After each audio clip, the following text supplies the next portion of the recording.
roll call. Joe? Aye. Rob? Aye. And I vote aye as well. So let's see, with us, we have Karen Flynn, our licensing specialist. Welcome, Karen. Thank you. Be able to present to us on this?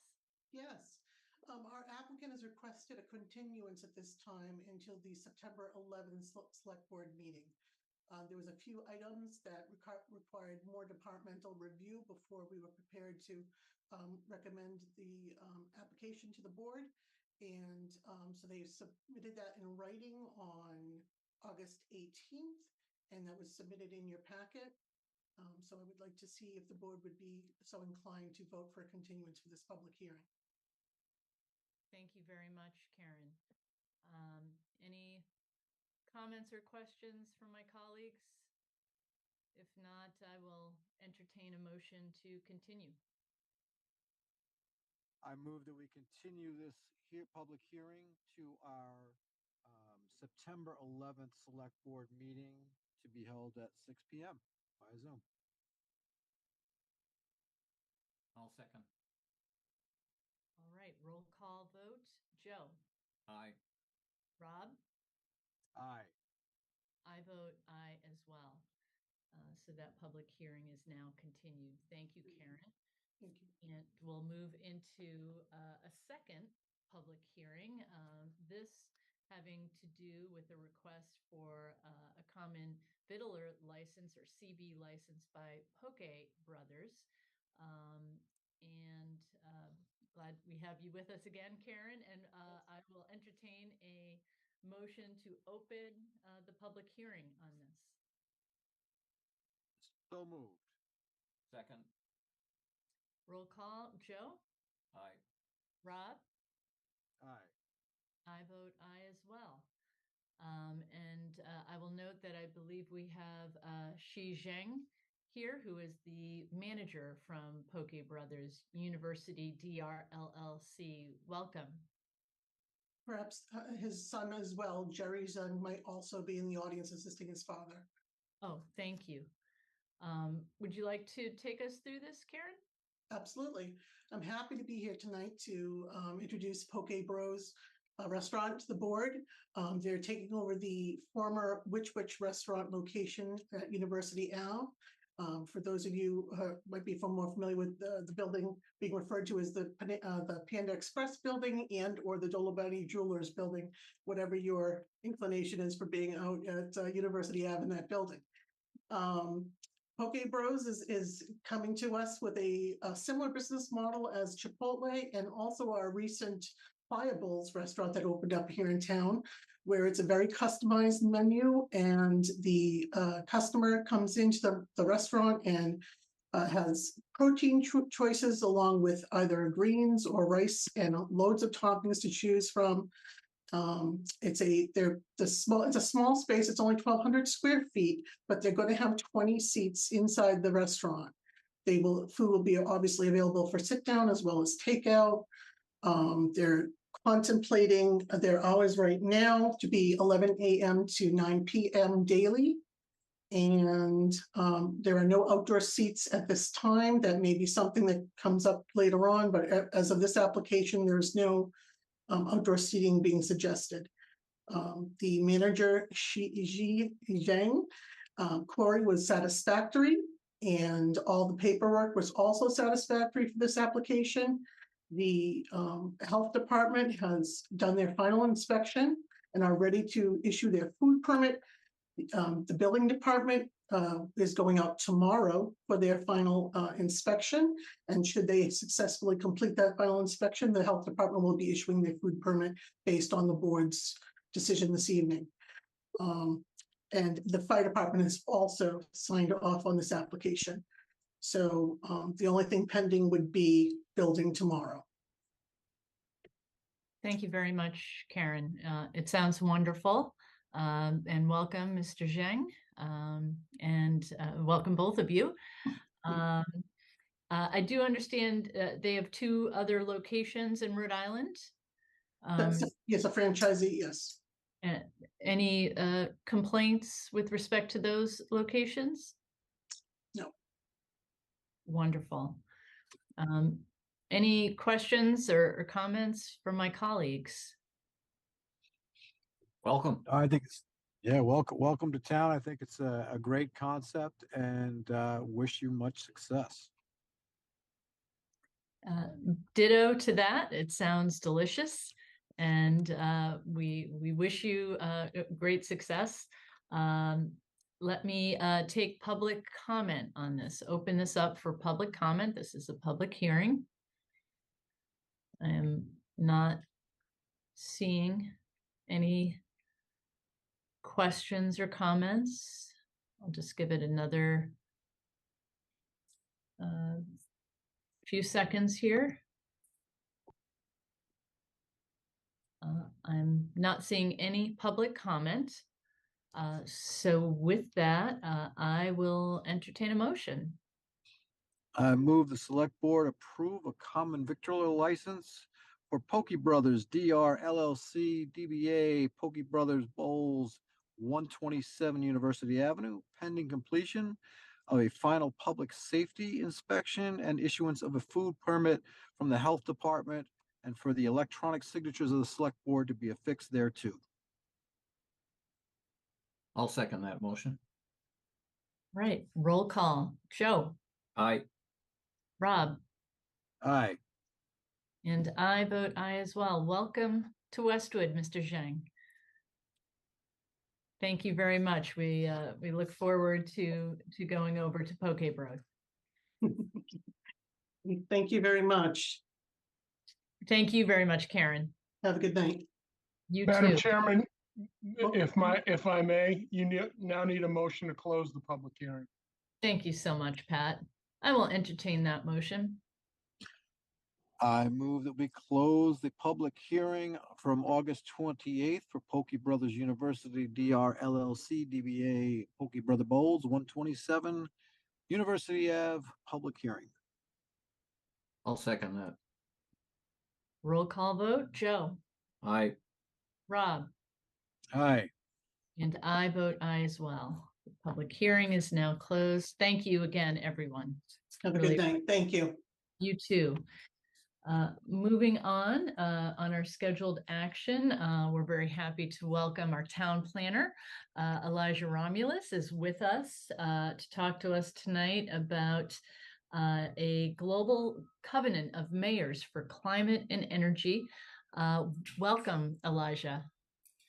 Thank you, Madam Chair and the Select Board for having me this evening. Yes, I am the town planner. My name is Elijah Romulus. I am charged with drafting the Climate Action, Resiliency, and Sustainability Plan, or CRS plan for short, for the town of Westwood. And in doing so, there's also actually an international effort to reduce greenhouse gas emissions and address the harmful effects of climate change.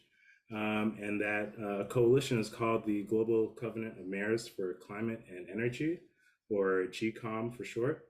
And so it's one of the largest global alliances for city climate leadership over 6 continents and 10,000 local governments. And so while I'm crafting this plan, I figured it would be a good idea to propose to the town select board to sign on to this covenant. And some of the requirements that it takes is, signing a letter that's mentioning that you are taking action to reduce greenhouse gases, developing a greenhouse gas inventory, which has already been completed. Our energy manager, Tom Philbin, has actually done amazing work, and some of this stuff has already been covered.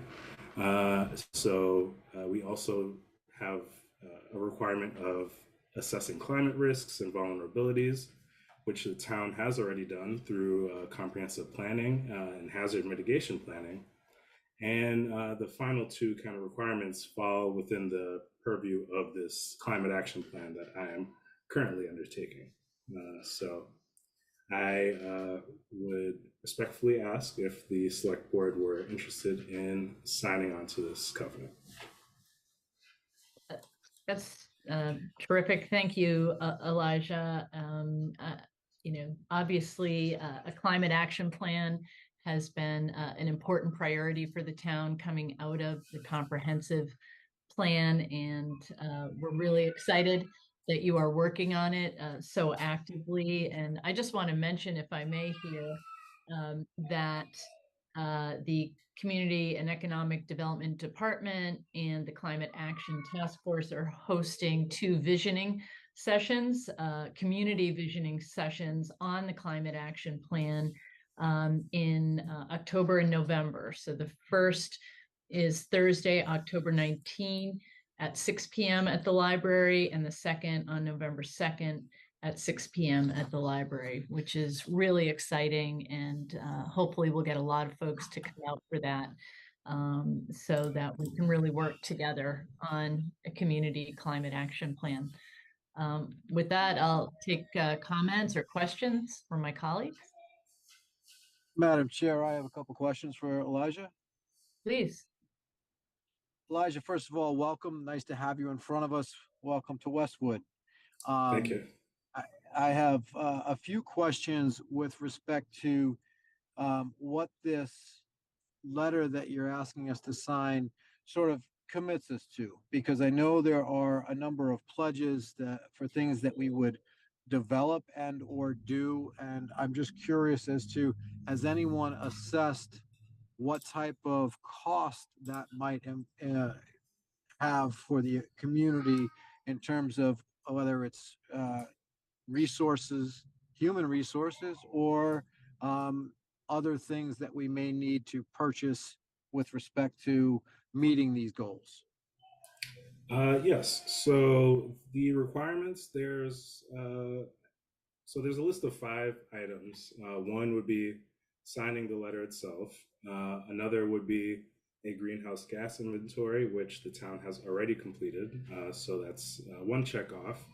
The second would be a climate risk, an assessment of climate risks and vulnerabilities, which the town has already completed through the hazard mitigation plan, municipal vulnerability preparedness plan, so the HMP plan and the MVP plans. And then the final 2 are, defining climate mitigation and resiliency and energy targets, as well as creating an action plan. And both of those fall within the CRS plan that the Community and Economic Development Department, as well as the Climate Action Task Force, will be embarking as, I run point in creating this plan. So we do have the town resources and staff that will cover this, and much of the commitment we have already been doing with, Westwood's amazing work through the different departments already. Yeah, I'm very supportive of the work that we have going on. I just want to make sure that we understand if there are any potential time-bound additional expenditures that would be a result of signing this today, or do we need to explore that any further? There aren't any time-bound issues that I'm aware of, and this covenant actually opens the possibility for funding through this coalition. Thank you. Could you speak more about that, Elijah? Yes. So there's a funding mechanism that the actual Covenant of Mayors, they have regional sections, and through the United States region, they would potentially be able to fund certain technical assistance type of projects. It was the application didn't go into that much detail in terms of what type of funding they'd offer, but they did mention technical assistance as one of them. Great. Joe, any questions or comments? No, nice work, Elijah. I'm not surprised that Tom Philbin has already put us probably on second base with this. He's a tremendous resource, so I'm glad you two get to work together on this. He's a great guy. But no, I'm all on board. Yes, and I would be remiss to mention that our housing and land use planner, Amanda Wolf, presented an idea for this as well, and I just want to give her some credit as well. Awesome. Well, if there are no further questions, I will entertain a motion on this. I move the select board authorize the town administrator to sign the Global Covenant of Mayors for climate and energy commitment, and for the town to undertake measures to reduce greenhouse gas emissions, prepare for the impacts of climate change, and to increase sustainable practices and increase access to clean and renewable energy. I'll second the motion. All right, roll call vote. Joe, Aye. Rob, Aye. I vote aye as well. Elijah, thank you very much for all of your work on this, and we look forward to hearing more as you progress on the plan. Thank you so much. Thank you.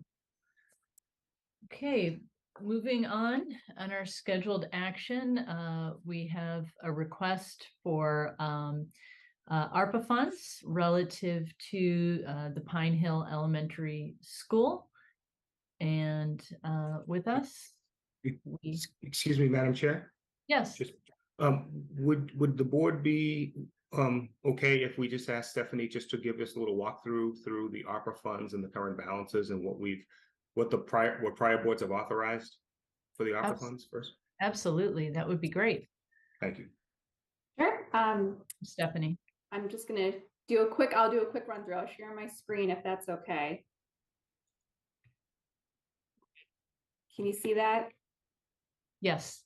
All right, I'll try to make this quick.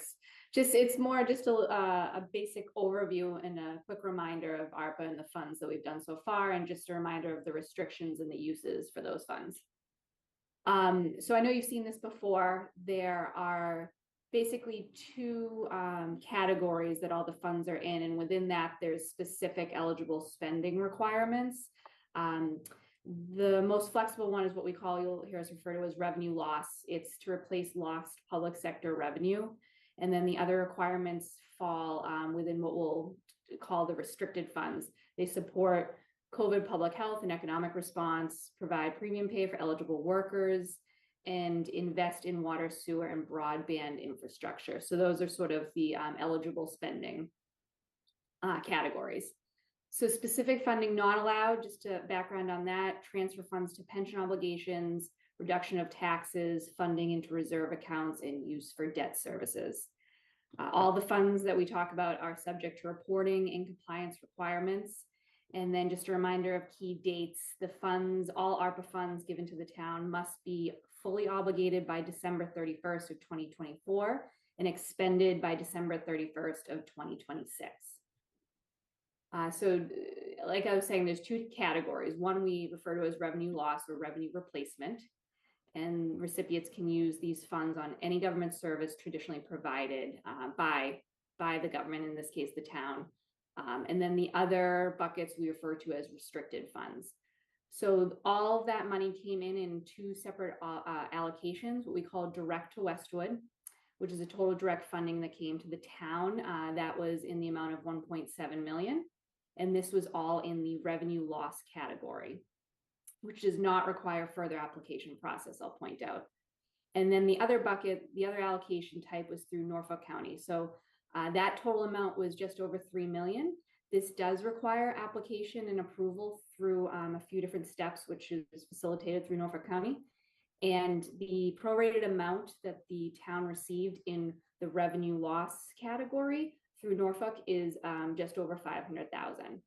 So the total revenue loss is about 2.2. An update came to that just this past February. The county had approved a recalculation of the available revenue replacement funds and actually increased Westwood's revenue loss amount from 331,000 to 552,000. So this is just a quick chart that shows sort of what I was just speaking about. Up top, you'll see the different categories, the restricted and revenue loss. And so, as I was saying, the 1.7 came direct to Westwood in revenue loss, and then the 522 through Norfolk for a total of that 2.2 million. And then under the restricted bucket, we have a total of about 2.5. And of that, the board has already approved 4 projects. Just a reminder of that, it was increased programming for social services, a library project related to HVAC work, the current Hanlon Deerfield project for HVAC in the amount of 1.1, and then the school street playground renovations, which have taken place. And I do have a positive update on this. At the time I made this slide, we had received the funds for 3 of these approved projects. They are now all received. So just today, we also received the $190,000 for the school street playground. So the town is in receipt of all these funds that we have applied for through the restricted bucket. We also got approval from the board for $25,000 for a townwide disability audit. That came from the revenue loss section. So then the real important numbers are just down the bottom here, the total current balances. So it's about just over $1 million for the restricted funds, about 2.2 million for the revenue loss, for a total of about 3.2 million. Stop sharing that. If you have any questions, I'm happy to answer. Thank Madam you. Chair, Yes, please. Stephanie, remind me, I know at some point in the near future, we may be looking at a need to replace the INET, right? Is that eligible under any of this, whether restricted or revenue loss category? That would be something that would be allowable under the revenue loss category. Like I said, that is the most flexible. So if it's anything the town would have provided a service for that was lost out on due to COVID in any way, that is something under that category. And that 1.7 I was discussing for the revenue loss is something that the town currently has in our account. So it wouldn't require any additional application. Thank you. Thank you, Stephanie. So with us, we have John Cummings, the chair of the Permanent Building Committee, and we have our energy manager, Tom Philbin, and Roberto Fitzgerald from Doran Whittier. Welcome, all of you. Thank you for having us. John, I'll turn it over to you. Well, what we'd like to do is we're asking the select board to submit an additional application for the Norfolk County for the restricted ARPA funds for the Hanlon Deerfield project, which is now the Pine Hill Elementary, and additional amounts of $1,027,249 for the HVAC system. We know that this has already been approved by the Norfolk County Commissioners as a usable spot for the restricted funds. Okay, thank you. Questions, comments from my colleagues? Just a point of clarification, Madam Chair. Please. Yeah, so the use is an eligible use. The amount of $1,027,249 has not been approved by the board yet, but prior board did approve the 1.1 million, which was approved by Norfolk County, as Stephanie said. Thank you. Any other questions or comments on this? None. Yes, I have a couple for John. So the additional 1,027,000, I imagine that because if I remember, as the select board appointee to the PBC, the HVAC system itself as a total of the project was, remind me, $7 million or somewhere in that range? So essentially the HVAC system is a $12 million system, and 7 million of that was approved by the Norfolk County Commissioners as where you could use the restricted funds from ARPA. Okay. And Chris, we currently don't have any other additional infrastructure projects or anything that would qualify under restricted, and we do have a time frame in which to have projects identified to be able to utilize these funds, correct? At this time, we do not, correct? Okay, and then, so John, I imagine with an influx of money like this to the HVAC system, that might free up some other monies for the project to be able to utilize. Do you have any thoughts on how that might be utilized? Yes, so with this going to the HVAC system, we would realize in the contingency basically the same amount. And we will be able to go with my recommendation to the PBC at the next meeting would be to take the EPC, which is the engineered procured construction for the solar plant on top of the school. If we don't do that, the town will do the PPA. But by the project, buying out the EPC right in the beginning, the town realizes a $3.3 million financial gain. It also realizes the use of the electricity by the school, which, so they get to use the electricity generated by the solar plant right away, which is about 70% of what they will actually use. So that we're still gonna have to buy 30% of the electricity, but we'll be able to get this electricity right off the start. It also means as for the renewable energy, the electrical credits, the town will get to realize that on day one, not on day 20 years. Hey, John, I see that you have Tom Philbin with you. Can Yes. he do us a favor, and for those of us not as inside baseball, maybe sort of just decode some of the alphabet soup of EPC and PPA, et cetera? Yeah, I'll be glad to. Of course, with a PPA, the system would be owned by Ameresco, and they would essentially sell us power back. With the EPC, we own the system, and we retain Ameresco to maintain the system over the 20 years, and perhaps for longer, but at least the initial 20 years of the program. The difference to the town is literally in the millions of additional savings by putting up the money in the first place.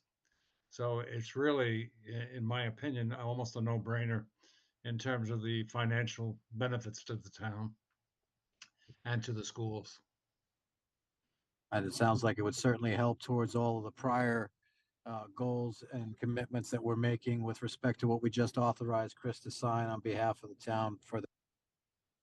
Oh, yes, it fits right into the sustainability plan and the long-term.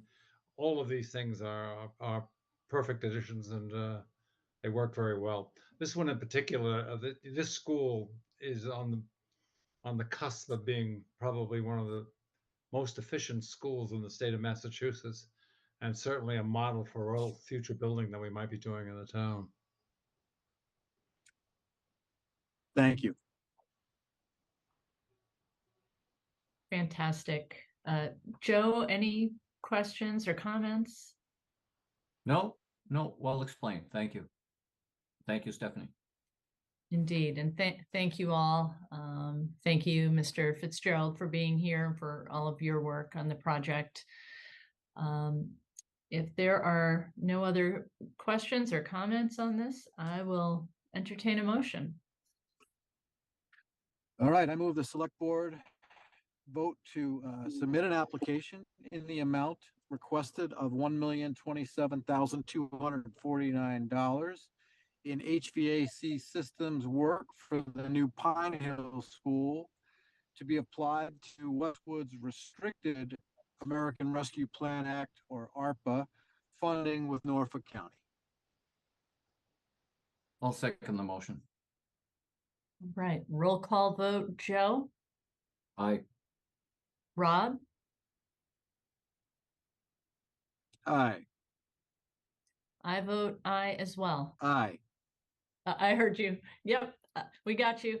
I vote aye as well. All Thank you, John. Thank you, Roberto. Thank you, Tom. Thank you for all the work you're doing. Thank you all so much, and thank you for helping us with everything as we've been going along. Appreciate it. Yes, thank you for support. Nice You work. bet. Moving on, we have a second request relative to ARPA. This one having to do with municipal buildings access control and cameras. Chris, are you taking us through this? Happy to do so. Thank you. Yes. So our facilities director, Jim McCarthy, our IT director, representation from police and fire, looked at a variety of improvements for our access control system and also some of our security cameras that we have in or outside of town facilities. One of the things that we're trying to do is to have some type of synergy with the system. So right now we have multiple systems dating back to 2004. What we're recommending to the board, asking for your authorization, is to use up to $250,000 so we could improve the access control and the cameras in some of these areas, to include municipal buildings, Carby Street, we call it the Islington Station, Station 2, the main library, the police station, town hall, the senior center, and Wentworth Hall. This would allow, when we're talking about as part of emergency preparedness, and when we have to have facilities locked down, we will be able to lock down these locations and unlock these locations remotely. And we will also have technology that we'll be able to use so authorized individuals will gain access to the buildings.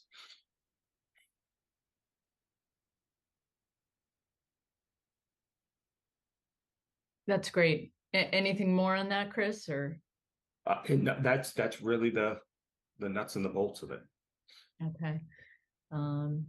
All of which is important for public safety. Oh, 100%. So like I said, the fire station 2, police station will be heavily involved. Oh, I'm sorry, I did forget one thing. As part of the remote access, our dispatchers will have access to all the access controls on all these buildings. So if there is a situation where we need to have remote access or remote lockdown of a facility without having a team member go to an exterior door to do it, that could be done remotely by someone in our communications division or through our facilities division. Excellent. And I take it that the chiefs are behind this. Yes. This, and we are, I'm sorry, I think it's important to understand that we're going to the system that we are currently using in the fire department, which seems to be going very well compared to the system that we've been using in other facilities. So we are trying to mirror what we have and upgrade what we have in the fire buildings, in the fire stations, to be the same, number one, but also to take that technology and the positive experience we've had there and apply it to other municipal buildings. Great, thank you. Questions or comments from my colleagues? No, Madam Chair, Yes. I just got through the horrible accident site, so I am going to ask Joe to make this motion when you get to it. Great. Are you able to second, Rob? I am able to second, I just can't make the motion. Yep, you bet. I don't know how he did it this long. Strong work, Rob. Thank you, Joe. I'm impressed. Well, I will entertain a motion, Oh, Joe, if you're ready. Almost. I have one quick question. Oh, sure. If the system is hacked, is there a manual override in place, which I'm sure there is? There are, thank you, Joe. Yes, there are backups in place. That's why one of the reasons why we had our IT director as part of the team. Great. I'm prepared to make the motion, Marianne, if you think we're ready. Terrific. I'd like to make the motion, the select board approve the use of American Rescue Plan Act, ARPA revenue loss funds up to $250,000 to purchase a new access control and camera system to be installed at Carby Street, Fire Station number 2, the main library, the police station, town hall, senior center, and Wentworth Hall, or as needed. I'll second that motion. Okay. Roll call vote. Joe? Aye. Rob? Aye. And I vote aye as well. That's great. Thank you, board. Yeah, I think that's a very good use. With that, we're gonna move to new business. Rob, are you gonna be okay to participate? I'm okay to participate. However, I know we had talked about the town administrator's review. I am probably still, at this point now, 25, 30 minutes out from being on camera. So we may need to slide that one to the next meeting if it gets to that. Okay? Okay, we'll see where we're at. And we'll see if where we're at with you and with timing. So why don't we then go to under new business to the fiscal year 2023 year-end financial update with Stephanie. Welcome again. Great, thank you. I'll share my screen one more time. Okay. All right. So around this time every year, there's significant activity happening on three fiscal years all at once. So I'd like to provide an update to the board on financial activity, definitely specifically on the FY23 closeout. We're also going to talk about where we are in the FY24 budget, because even though it's been going on already and we started that July 1st, we're still sort of in 24 and wrapping up all the activity that needs to happen for that budget. And then also looking ahead for the upcoming budget season, already talking about FY25. So the year-end closeout for FY23, which came to a close on June 30th of this year, we had a few things that came to a close. So free cash certification, I will point out first. It's completed in the fall. The Department of Revenue certifies our free cash. This presentation is a little bit on the earlier side, so I don't have that number for you just yet. We're working with our town accountant and our town assistant town treasurer to finalize that and for submission. So at the next meeting, I'm hoping to have the certification for that. The state reporting requirements happen around this time of year in October, so those will be coming up, the Department of Revenue and the Department of Education. So we're working towards that. The FY23 audit is happening. The second and third week in September, our on-site auditors will be here for FY23 financials. We call the ACFR. It used to be the CAFR. So that needs to be completed by December 31st of this year. So we're working on that. We'll also have an audit committee meeting that time in September with the auditors on site. And I will report the findings and how that goes to the select board along the way. We also have some items that are still currently wrapping up for FY24. As I said, I know we've been in this fiscal year for about 2 months already, but we still need to finalize property values. So that happens around October and November. So that will be coming up. We need to finalize and get DOR approval for all our FY24 values. And this will include getting final numbers for the new growth that's happened into FY24. So as we went through the budget process for the current fiscal year, that new growth number, as you can remember, was all estimates. So that will be finalized coming up over the next couple of months in this fall. We will also have the FY24 tax rate. That's a hearing that we'll have in front of the select board in November. I believe last year it was about mid-November. That classification hearing will be, I'll reach out and have a date determined. Like I said, it will be in that month. That's where we will set the shift factor for residential and commercial, that split rate that the town has. We'll also submit that FY24 tax rate for approval to the DOR. And then what we call actual FY24 tax bills will be mailed out January 1st of 2024 with the final numbers confirmed after that process. And then just looking forward, we're going to be starting the new budget process for fiscal year 2025. So just some key dates to remember. Town meeting this year for this next budget year will be May 6th of 2024, which seems like a ways off, but it's coming up already. So that's when the FY25 budget will be voted. Just by the charter, the select board is required to present to the town that FY25 budget recommendation by February 1st. That's usually about 90 days before town meeting. So we usually have that date of February 1st for the deadline. And then FinCom will review from there. And per the charter, they are required to conduct one or more public meeting on that operating budget at least 14 days prior to the submission at town meeting. Those hearings usually happen in March. So the budget presentations will really start ramping up in February. So from now through January, you'll probably be seeing me a lot as we start going through the budget development, and we'll review any operating capital budget request that comes in from the different departments and how we're developing those, any update on financial projections, including review of expenditures and revenue. And like I said, that February 1st date, just to keep in mind, is when we issue the FY25 budget recommendation. And then May 6th, annual town meeting.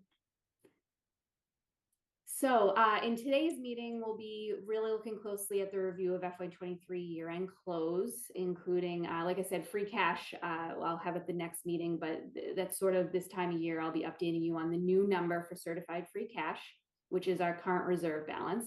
FY23 state aid, how that went and what we received throughout the year and how on track we are. And then meals and hotel tax revenue. In November, we'll have that tax classification hearing. I will be continuing to update the board with any financial materials, especially related to the FinCom. And then in November and December, the meeting to review the FY25 budget, and just continuing to update you as we go through that cycle. The overall summary is good. So overall, FY23 closed out very successfully. No issues to report. It was a good year. Our entire finance team worked hard to close that out with no issues.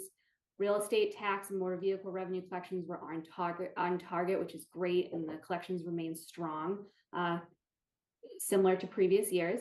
Meals and hotel tax revenue was down for a couple of years during COVID, is definitely rebounded. All positive things to report for that. Expenditures closed out successfully. Departments really work hard. Our department has worked very hard to keep within their budgets, which we appreciate. And then any overages, any unexpected costs that sort of threw us out of balance in our budgets were able to be covered by, thank you, select board transfers or any town meeting articles 1 and 2. So in summary, just good news overall, closed out successfully with revenue expenditure results on track with prior years. So just a reminder, the final FY23 budget for revenue is $113.6 million. Taxes, as I've said a number of times, are the main revenue source for the town, which is very usual for a town like Westwoods, 80% of our revenue. And it's great to report that it's a very steady and reliable source. So as you can see, taxes for FY23, $85.9 million were collected on time, which is 99% collection rate, which remains strong and consistent with previous years. As of June 30th, 2023, any what we call outstanding taxes, so tax title, and this is cumulative of all years, was $246,000. So that's great news. It's down from prior years. So that means, our collections are remaining strong and we don't have as many outstanding taxes. And a reminder, that's all years, so not just this year. And as you can see, as a percentage of our overall $85.9 million, that's a very low amount. Tax deferrals is a program that we offer to elderly residents in Westwood. It's a great program. It allows them to defer their tax payments until their home is sold. So cumulative all years, that's about $504,000. Again, very in line with previous years. State aid was on track. The budget for FY23 was $6.9 million. We received that. There was no mid-year cuts or disruptions. So that's all good news. It was approximately 6% of our total revenue budget for that year. This is also a very reliable and consistent source of income. So it's good to report that all came in fine. Local receipts. There is a little bit of news here. So our total collections for local receipts, which is all the revenue that comes in for things collected on the local level, was $8.7 million. Our prior year, FY22, was $5.8. So that exceeded our budget by about $4.5 million. And we do normally exceed this budget because of how we conservatively project out the revenue projections for this, for local receipts, which is what we usually do budget for. However, specific to FY23, we had a higher cash balance in our accounts due to borrowing the large amount for the elementary school construction. So we had that money in the bank before it was spent. And then also interest rates recently have been much higher than we expected. So those two things total caused our investment income for FY23 to be much higher than usual. This is an anomaly, sort of. It was 1.9 million in FY23 versus 90,000 in FY22. It's not usual for this account. It's unique circumstances. We can't rely on that going forward, but I just wanted to point that out in case you see our local receipts being higher than previous years. Motor vehicle excise is definitely our largest category. So that was on track, 3.7 million. It was an increase from the prior year. So that's good. That had dipped a little bit during COVID as well. But again, that seems to be back up and going very well. Our meals and hotel tax. As you remember, so in 2017, town meeting established this account for a special purpose fund to hold all the revenue that comes in for meals and hotel tax. This is not required, but it's something that Westwood did, which was a very smart and conservative approach to this. It allows us to sort of set aside those funds to use specifically for capital projects, not operating budgets, because it fluctuates so often. Those numbers are not, a steady source of revenue, like I was saying with the taxes. So it's good that we set those aside to use for special one-time projects at town meeting. So these anything that's spent from this account has to be voted at town meeting to be spent. As you can see, just a reminder, during COVID, these numbers dipped a little bit, but they are back on track. The revenue income from this for FY23 was great. The balance in the account as of June 30th of this year was 2.1 million. Of that balance, 1.1 was voted at the most recent town meeting. So reserved for those projects, which include this list right here of these 4 items. So a backhoe for DPW, a few library projects, a network upgrade at the school, and then the auditorium project at the high school. So also expenditures, as I said, closed out smoothly, which is great to report. Departments stayed within their budget for the most part. Any overages were able to be covered by transfers or supplements at town meeting. So within the expenditure budget, the town usually does not spend, we have tight budgets, but we don't always spend everything within those budgets due to, staff turnover or some of our larger budget items such as fixed costs. Our health insurance can fluctuate throughout the years, and we have to build into our budget those fluctuations. So specifically for FY23, we call this the turnback. So our overall expenditure turnback was 2.5 million. That's out of our total general fund operating budget of just about 101 million. So as you can see, it seems like a lot, but it's about approximately 2.5% of that budget was what we call the annual turnback. So that does turn back and close out into free cash. So when I say we're having our free cash certified this fall, this will be part of that. The DOR looks at everything we've spent from free cash, what we have, and anything we turn back each year. And just a quick snapshot of the detail around that operating budget turn back. It's consistent results. Like I said, it's usually about between 2 and 2.5% of our budget.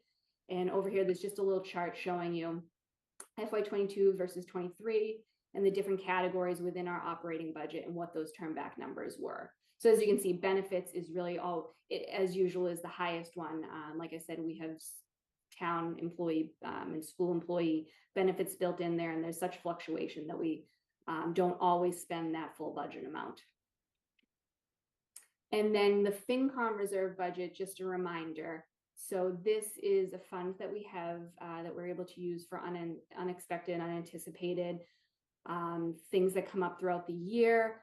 A lot of times in the history of Westwood, that's been used for snow and ice. So anytime we go over our snow and ice budget and we need funds to supplement that, we go to town meeting, Article 1 or 2, and request FinCom budget approval. So we did not, thankfully, we had a good winter. So in FY23, we did not have to use any of that. So that full reserve account of 405,000 will turn back to free cash. So just a quick reminder of the snow and ice in particular. Like I said, in FY23, we did not have to supplement that account at all. It is legally the only budget within our operating budget that is allowed to be overspent. It just requires town administrator approval. Thankfully, we didn't have to do that this year, so no supplements were needed at town meeting. And the original budget was $450,000, and we kept right within that. The stabilization fund, this is something that the town dedicates funding to each year. It's our main reserve account. It protects us against any kind of emergencies or anything that would come up, such as a COVID event. And if we had revenue sources in other places significantly decrease, this is something that we could tap into when needed. So that was $125,000 from free cash in the previous town meeting. We're just about at our target number. This of 4 million, that will move because in our financial policies, this target number is a percentage of overall revenue that comes in our budget for that. So right now in FY23, that account is currently at 3.8 million. So just about on target. And now getting into the next budget cycle that we have coming up, I'll just give a quick snapshot. This is something that we use. It's usually updated around this time of year. Once we close out and do our recap with the DOR, I'll be updating this. So this column right here, instead of saying budget, will say per the recap. And I will be presenting this to you as we go along developing the FY25 budget. Sort of provides a framework. It's a model, and behind this, there's a million tabs on the spreadsheet, and a lot of information feeds into this. Everything we have for expenditures, everything we have for revenue projections, everything that builds our budget, really. And then we have sort of assumptions built into that model. For example, our operating budget growth for both municipal and school, we assume it's about 3% every year, right? Our health insurance budget, we assume about 6% growth each year. Pension, about 7%. So this sort of shows a snapshot and gives us a framework of how we're going into the next budget cycle and how we need to think about how we're budgeting based on those assumptions. And if anything fluctuates, even, a percent or two, it can throw these deficits in the, out years off. It can increase those depending on what those assumptions feed into the model. And I know you've seen this a number of times, so this is just our tax levy calculation. As a reminder, this will be helpful going to the budget cycle as well. We'll be adding a new column, FY25. Like I said, in October and November, when we finalize new growth and we go through that with our assessors, this will be updated. As you can see, FY23 was already updated in the fall of last year. That number had originally been an estimate as we build to our total tax levy, which is the maximum amount that we can collect in taxes, what a town can raise. And we're limited by Prop 2.5. So this is an important calculation to show what we're able to increase just based on that 2.5% plus the very important number of new growth. So the next time I come back with this, this will hopefully have a updated number for new growth, which will feed into the next prior year levy limit for FY25, which we'll plug in, and then we'll go through this calculation again and come up with a new number for the levy capacity, which is what we could tax to the full amount. Quick snapshot on debt. So we have a very strong credit rating in Westwood, where we have great financial policies. Before my time, it was built to make sure that the town is able to reach that AAA credit rating, and we still have that. This used to say great interest rate environment. I changed it to good. So we still have a pretty good interest rate environment, but things are changing a little bit. We always look at our debt budget and try to proportion so that the recent debt sales that are dropping off, as we call it in our debt schedule, are replaced with new projects coming online for debt. And just as a reminder, the recent bond sales, the one that sticks out obviously was the summer of last year, the large 56.5 million 30-year term that was for the Hanlon Deerfield project. So, and then prior to that, in March of 2022, there was a $7.1 million bond that went out. Both those rates were 3.7, as you can see, and 2.27. We also had a recent short term, we call it a band sale, for the 3 design projects that were voted at town meeting of 2022. So we did a 1-year ban for those. We will owe that interest payment in the current fiscal year, and then we will roll that into the next long-term sale that we go out for, the next bond. And as you can see, that's sort of part of, this is what the town has authorized a town meeting for projects that we are going to be borrowing for, but we have not yet issued long-term debt. So here are the 3 projects I just referenced. So the Conant Road design, Canton Street sidewalk design, and then cemetery expansion design. And then added onto that list now is the cemetery expansion for the construction piece, which was just voted at town meeting in May, and the fire ladder truck. So those have been added on. And then just going back as a reminder, we still have 2 small pieces from the elementary school project for the initial phase, as well as the bridge funding. And then the large piece is this construction, the 24 million. And I do want to point out, definitely want to point this out, that we're not expecting to borrow for that full amount. It has been reduced by what we're anticipated to receive for reimbursement from MSBA, which is about 16 million.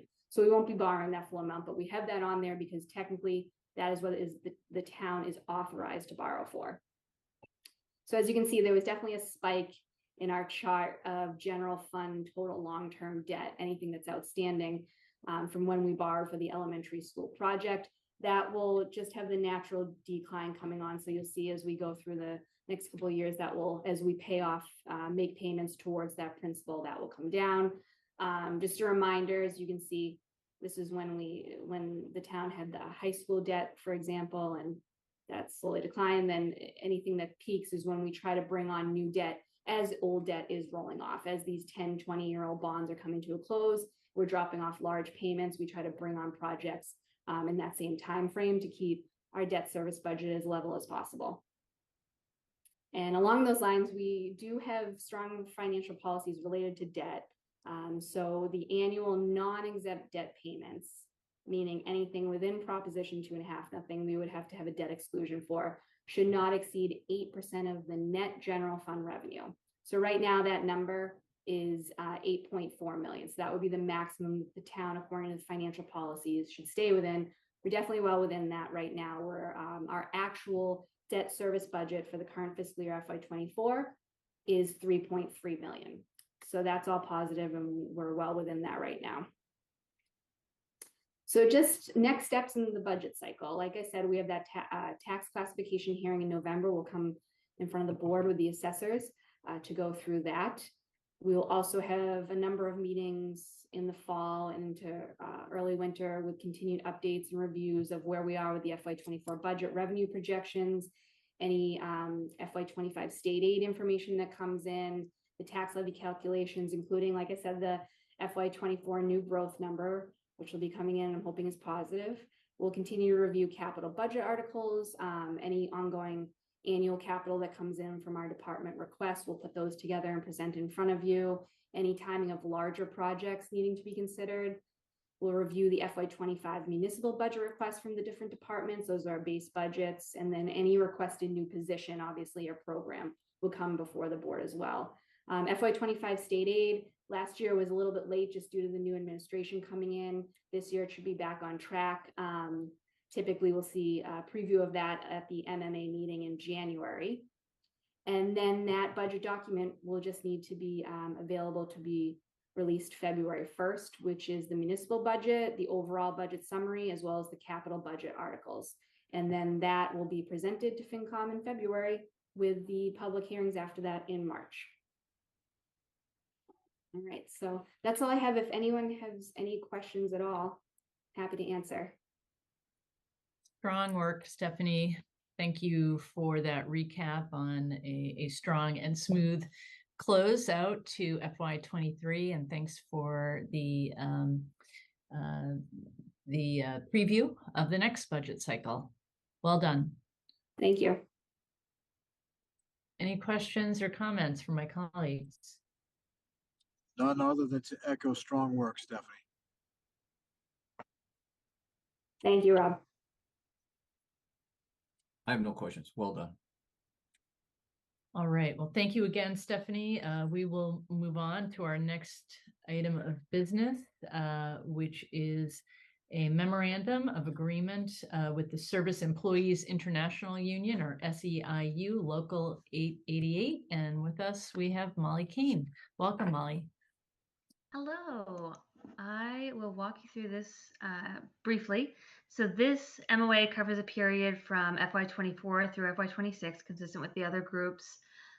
Consistent with what we've done with other groups throughout this cycle is just a lot of documenting of a number of existing practices. So these are things that the town and union have already mutually agreed to, but it's just not written down anywhere. So we did a lot of work documenting those.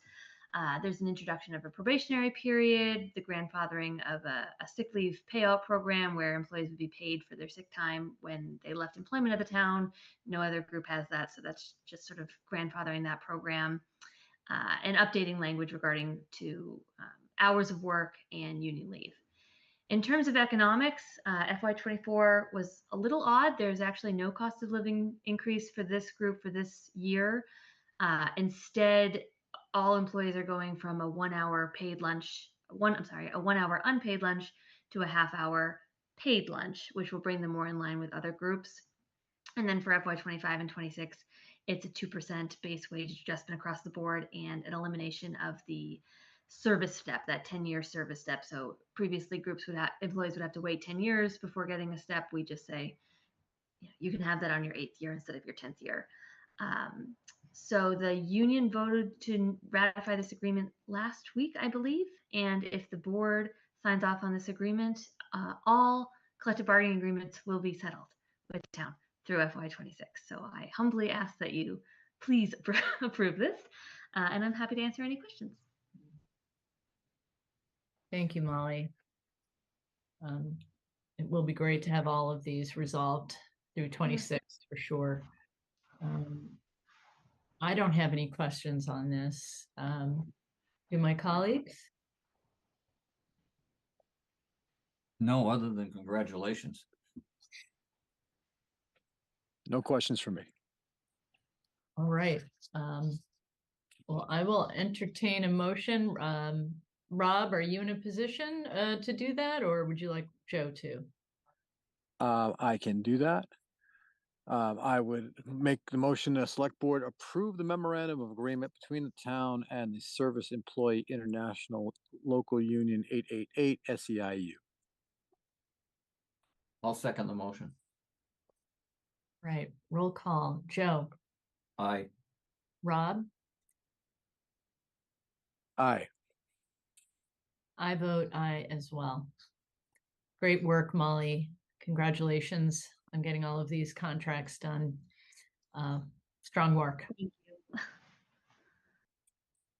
All right, Rob, let me check in with you on our next agenda item. Are you?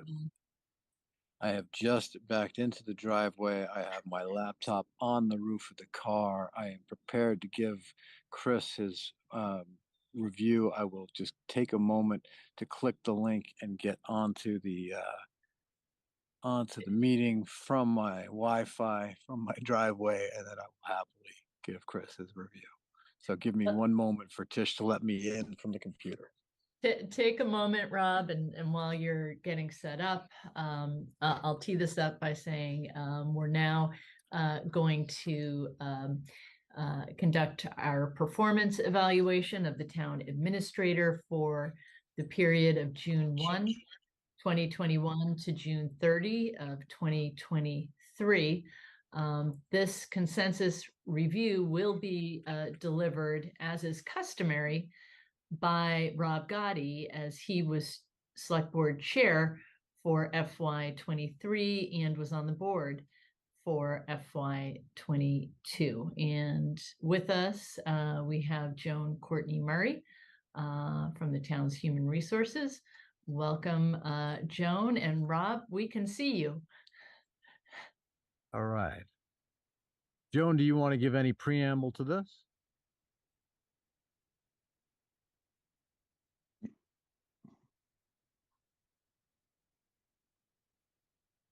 Sorry about that. Hello. Sorry about my technical difficulties. Yes, I'm happy to be here to just uh, thank everyone for helping with this review, long awaited. And I'd just like to remind everyone that good things come to those who wait and wait. So take it away, Rob. Sounds good.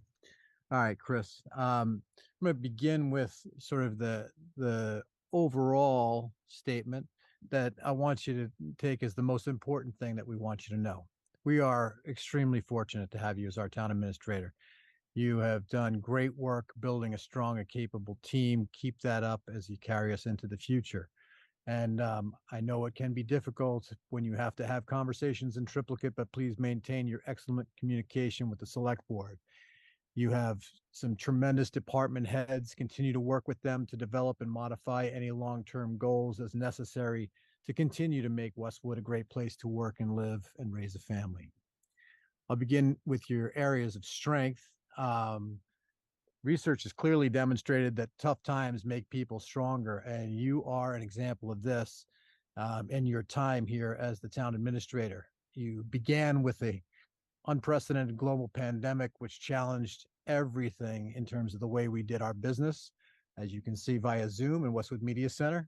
Thanks always to them, as well as to the ever evolving guidance that we were getting from the state and local and federal levels.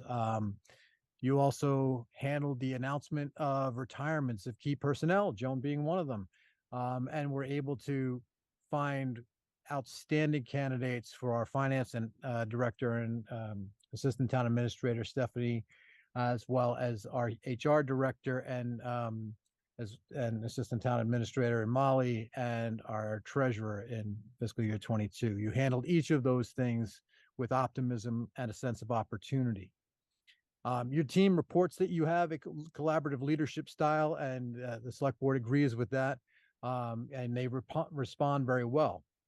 Using the football analogy that you and I like to talk about, you have a calm in the pocket as things get challenging. I think that serves you, your team, and the town very well. The more frenetic everything gets, the calmer you seem to remain, seeking solutions to many balls that you're juggling, and I do have an emphasis on many.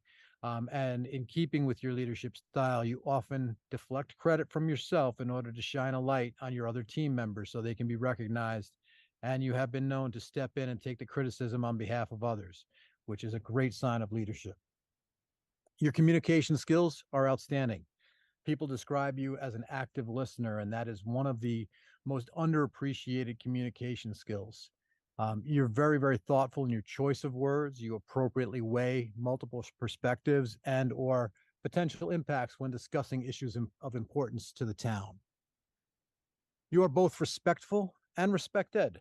Your team recognizes the breadth and depth of your experience and then your knowledge of municipal government and view that as a strength of your leadership.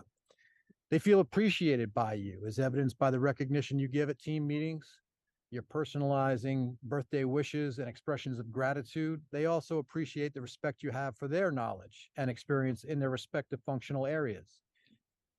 They know you have their back if they need help, but they also know that you're not a micromanager of them. Now, team building is something that takes time, requires trust, and is earned. You're doing an excellent job of keeping your leadership team engaged.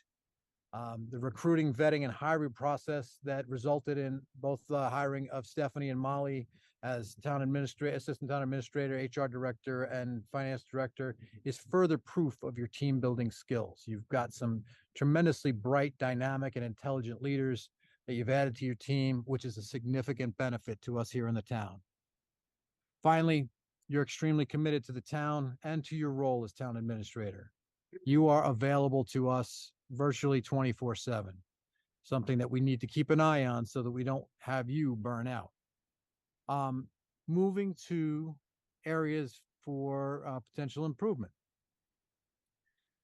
You know, the pandemic forced fewer in-person gatherings and more remote work. Siri's trying to jump in here. The one consistent piece of feedback that we got from your direct report group, the EFG group, was more opportunity to collaborate in person versus virtually. There's a lot gained in virtual meetings, but there certainly is something lost at times. And some senior managers have expressed they feel a little bit disconnected from their peers and that the organization feels a little more siloed since the pandemic. Now, your team has expressed concern about how much you have on your plate as well, arguably due to the multiple priorities from the select board. This impacts your team in terms of your availability and access to them. One suggestion, how might you better utilize our very capable assistant town administrators in the org structure?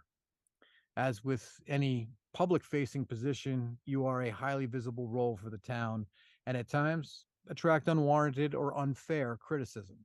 Continue to investigate and address such feedback on the rare occasions that it occurs, but try to take such feedback, try to not take it personally. As we look towards progress against prior goals, largely due to the pandemic, no formal goals were established for 22 and 23, but much was accomplished by you and your team, including and just concluding with the last of the select collective bargaining agreements. So congratulations to you, Molly and Stephanie, and the entire team involved with that. As far as goals for 24 that will help us achieve our town objectives, we need you to conduct performance reviews for your direct reports, ideally before the end of the first quarter, and then annually thereafter. We want you to establish a forward-looking planning group to help in the vetting and prioritization of the many competing interests for our limited resources. Attention should be paid to both the major expenditure needs as well as future development and sources for new growth. And then obviously we want you to continue to work with us to establish goals for 24 and beyond for the town. So again, reiterating, we feel extremely fortunate to have you. Keep up the great work, and be happy to entertain any questions you might have. Well, first and foremost, thank you. Thank the team for their participating in this process. This has been a very interesting process. And what I mean by that is, for me, having my family, having my mother grew up in Westwood, spending time in Westwood, and then being able to work with this tremendous team along with our elected and appointed officials is just it's great. I'm one of few town administrators or town managers in Massachusetts or even throughout the country who are able to do this. But working with a great collection of people makes the job a lot easier. So a lot of this goes to them as well. So thank you, and thank you to all those that I've currently worked with and worked with in the past. So thank you, Joan. And Joan, just as rounding this out, this is a 360 feedback where you collect information from Chris's direct reports, from select board members, current and past, who've worked with Chris. So I just wanted to talk about that process a little bit. But Chris, again, great job. I'll just jump in and say that was the process. I was the conduit of information, not a filter. Spoke with past select board members and as well as the current members and all of the members of the executive function group. So this represents a pretty comprehensive feel on how we feel about you, Chris. Rob, thank you very much for that. And where I can't resist any opportunity to get the last word in, I will just say, Chris, thank you for what you do. I think most people don't know how exceedingly hard your job is. I certainly didn't have an appreciation for that until I was elected to the select board. And how many competing priorities you are asked to work on every single day. And that's pretty much 365 days a year, although we do want you to take time off. I don't think people appreciate how much you work because, again, I didn't appreciate that until I was on the select board. And as Rob referenced, it's not unusual that we might be getting calls from you at 6 a.m. or 10 p.m. and anywhere in between. You are fully committed. You fully own the job. You are a true professional, and the town of Westwood is lucky to have you. So thank you very much. Thank you very much. All right. We will move on. We're almost through our agenda here. We have our regular meeting minutes from August 14, 2023. Any edits or additions? I had no edits, no additions. All right, I'll entertain a motion. I move that we approve the minutes from our August 14th meeting, regular select board meeting as submitted. I'll second the motion. Roll call, Joe, Aye. Rob, Aye. I vote aye as well. And that brings us to public and press. I see a couple in the Q&A. All right, I'm seeing two folks, Michael Kraft and Nada. Would you please add your address? Our policy is only to read comments if the address is included. So I'll go on. Fran Fusco, 20 Pine Lane. Why would the town overlook giving 3 years of performance reviews for the town administrator? Last review was for September of 2020 for period ending June 30, 2020. So we should see a review for June 30, 21, June 30, 22, and June 30, 23. Can you please explain how someone receives substantial salary increases without having objectives to obtain and be measured by?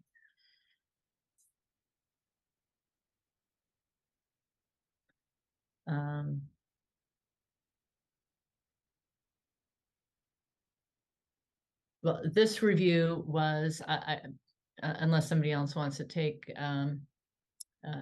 this was for FY 23 and 22. Do I have that right? Yeah.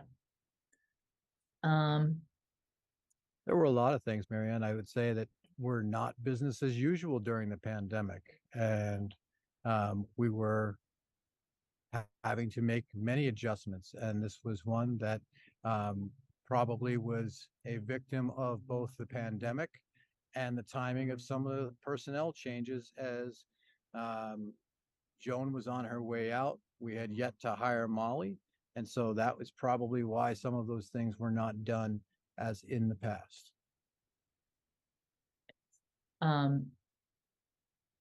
Kathy Wallace, 283 Farm Lane.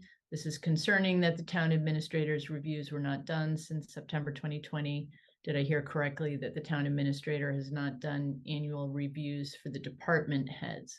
When were those department head reviews last done?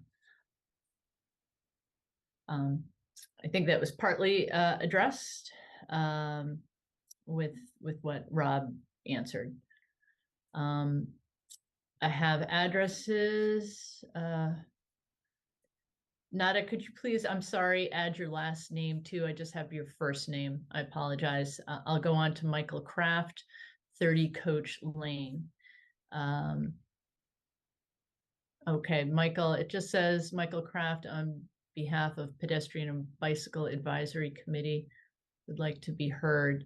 Can you type your comment in, Michael? And in the meantime, Nada Milosevic Fabrizio, and Nada says, following Rob Gotti's comments concerning the review of our current town administrator, you can improve how you do your business by opening a window to allow transparency in by selecting Zoom preferences that reveal to all interested parties the full slate of participants and attendees to these select board public meetings. Otherwise, it begs the question, what is the host hiding and why?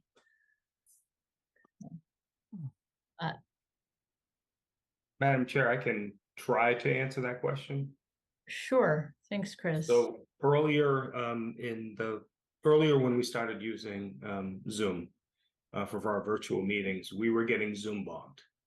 So we had to look at ways to make sure that we could conduct our public business without being Zoom bombed. So what we've done is we put certain restrictions on, so we now have webinars. And as attendees can type in questions as you're reading the questions, that also prevents us or helps us from not being Zoom bombed, where individuals will be taking over screens with, let's say, disrespectful images, words, and comments. So this is a way that we were trying to help control that. And that's also something that we found that other communities were doing back at that time, and we're still doing that. And Madam Chair, if I may, just as a way of example, one of the very first meetings that I experienced with Chris was a planning board meeting where we were such Zoom bombed by a number of misogynist and racist type of commentary attacking both Chris and our former town planner, Abby. And when we had to close that meeting down, I instantly called Chris to make sure that he was, in a good place. And I couldn't get through to him. Why? Because he was already on the phone with Abby, making sure that she was in a good place. So I have to tell you that that was my first peek into the character of the man who is our town administrator. Okay, Michael Kraft, 30 Coach Lane, has written, Chairman of the Pedestrian and Bicycle Advisory Committee. The committee wants to be heard regarding the Canton Street sidewalk project. The committee strongly supports sidewalks and all steps to increase pedestrian and bicycle safety throughout the town. That said, we want to share with the select board several concerns that have been raised by our members and the public at large during the past 2 or 3 meetings of our committee. The primary concern is the construction of the 10-foot wide multi-use path.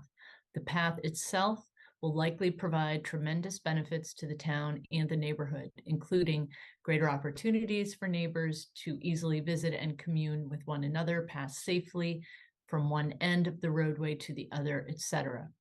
However, in building this path, there will be many large and old growth trees removed, and this will likely greatly affect the character of Canton Street and the neighborhood in a negative way.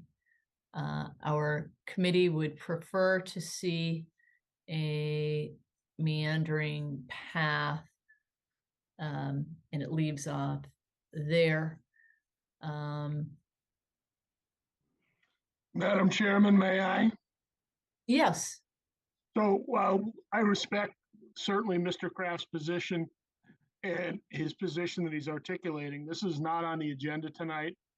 And to discuss this further would be to risk an open meeting law violation. He's certainly allowed to make his statement and request that this be brought up at some future meeting when people are given the opportunity to know what's on the agenda and to speak about it. Okay. There is a comment from John Cummings for Chickadee Lane. I could not agree more with Chris's review. He is always professional and incredibly helpful. Chris, thank you for all you do. You are a great asset for the town. Actually, I just got more on Michael Kraft's message. Pat, can I just have the leeway to read the rest of this? Into the record, yes. Okay. So this is the rest of Mr. Kraft's comment. At the very least, we think it imperative that the large trees that will be removed be marked, as well as the line of work, so that the public can better assess the impact. In addition, there will be a 6-foot buffer between the street and the pathway, which is important for safety. There are also many locations where there are stone walls, many of which would be moved back behind the new path and sidewalk. We would prefer to see the path as well as the sidewalk on the opposite side of the street,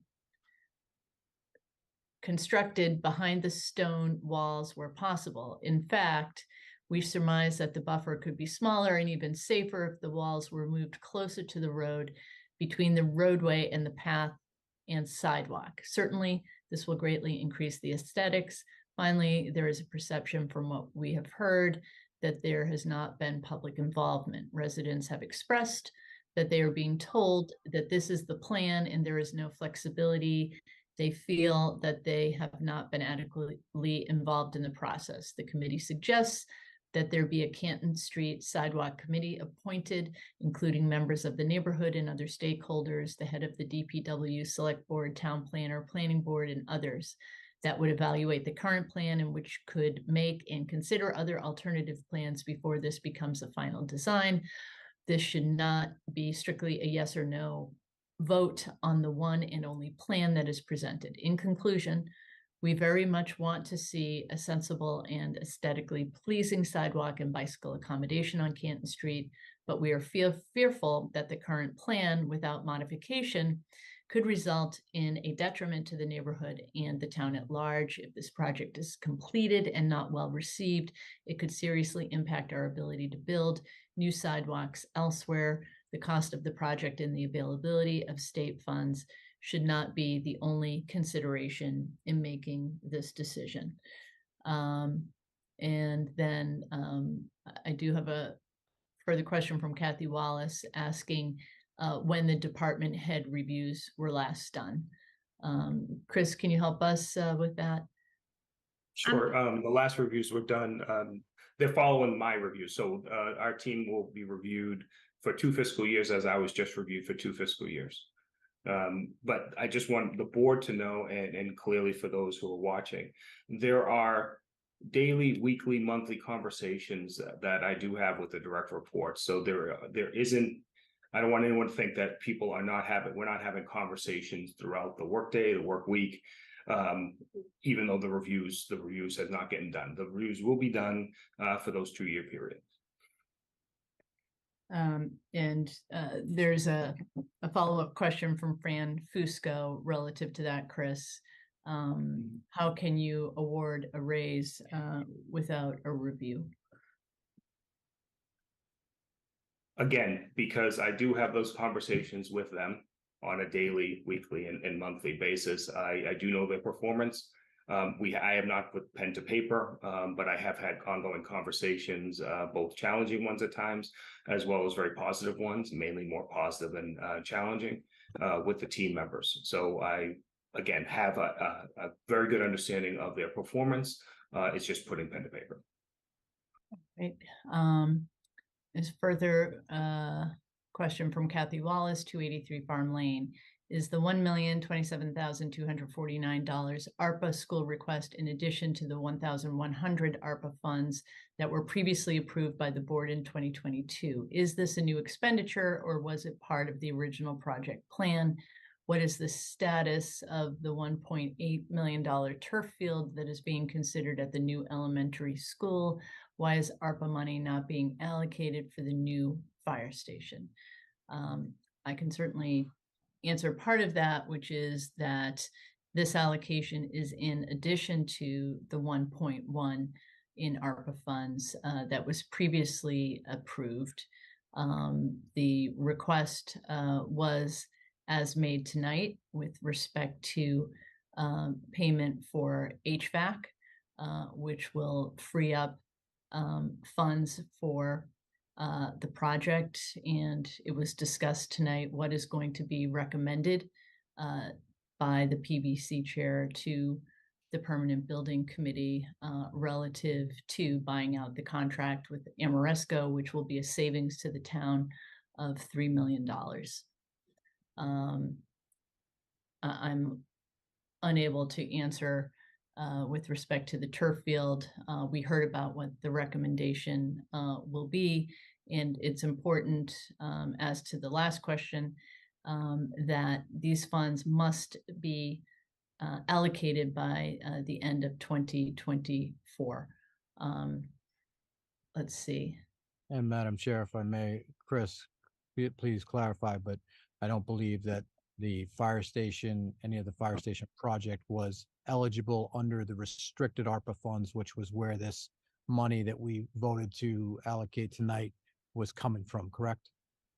Well, just as a point of clarification, we have yet to get the completed feasibility study for the fire station. Once we get the completed feasibility study, we would then take a project, as we took the schools, to town meeting for authorization. So we haven't gotten to that step yet. So the school project is an approved project from the community. and to put funds towards a project that has not even been presented to town meeting, again, with that timing that Rob and Mary Ann have talked about, that's where we would have a challenge. Not knowing what would be eligible from that project. It could be the HVAC system, but that project has not been approved yet. I understand it's the select board's #1 priority, but just to be clear, the new fire station feasibility study has yet to be completed. We're expecting something in October, and then we'll have a discussion with the board on next steps. Okay, just going to say there is one other question I'm seeing, but I'm going to reserve on that because I want to seek a legal opinion on that. So I will follow up with the resident directly. Can you show me where it is, Madam Chairman? Because I can't seem to find it. If it's what I think it is. It's the 7:33 p.m. Yeah, I don't think it's still on the list, is it? I see it. Okay, I don't happen to see it, but Just do a screenshot and send it to town council. so if it's what I think it was, I saw it earlier, and I think it's improper to have a discussion about an individual without giving that individual notice and opportunity to be heard. So I would encourage you not to raise that issue. That was my concern. And the last question I'll read here is from Kathy Wallace at 283 Farm Lane. What are the steps that need to occur after the Doran Whittier report is completed in October? Will that presentation be made at the October 11th meeting? That is not on our agenda for tonight. We did talk about our plan going forward. So we're not going to get into that plan now. With that, I'm going to announce that our next meeting is on Monday, September 11th at 6 p.m. via remote participation. And with that, I will entertain a motion to adjourn. So moved. Madam Chair, it looks like Joe has his hand up there. Oh, I'm sorry, Joe. I'm Yeah. sorry, Joe. I missed your hand. I'm trying my best. It really literally I just- fades into the background of your sunset. All there. right, all right. I'll pick a different one next time. Let me pull it down first. Rascal. I Go just want. ahead. I just wanted to say that I've always performance appraisals for the employees, I believe, are very, very important. I think Rob, you gave an outstanding appraisal, but then again, it was easy because the guy's a rock star. I think it's an opportunity for the select board to go forward, and that's it. It's water over the dam. I think we should just go forward. I'd also like to say I'm so grateful it isn't raining because, Rob, I'm not sure how you would have popped in here in time. So I'm glad you got to finish the meeting out your driveway there. Thanks. Yes, but now the mosquitoes are coming, so I'm going to Yeah. make a motion to adjourn if I may. I'll second it. I'll second it. All right. Roll call. Joe, Aye.